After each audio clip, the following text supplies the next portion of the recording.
और यहाँ खबर देंगे बारिश और सैलाब 2026 की बारिश होने वाले नुकसानात की तफसीलात के लिए चारों सूबों को 2 परफॉर्मा इरसाल कर दिए गए हैं और जमन में फील्ड फ्लड कमीशन ने चारों सूबों के महकमा आपाशी को खत लिख दिया है। मजीद तफसीलात जानेंगे नुमाइंदा 5 न्यूज़ शकील नाइट से। शकील, बताइएगा क्या तफसीलात हैं?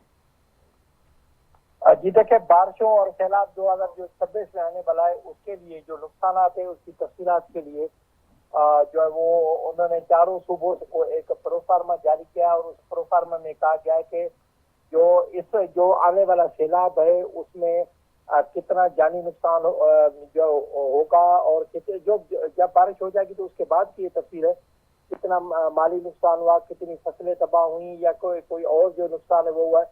तो इससे वो पेशगी उन्होंने ये भेज दिया है ताकि जो चारों सूबाई हुकूमतें इस प्रोफार्मा को तैयार करके इरसाल कर सके बारिशों के बाद और उस पर वफाकी हुकूमत इस पर जो है वो माली इमदाद भी कर सके। जी, तफसीलात के लिए शुक्रिया।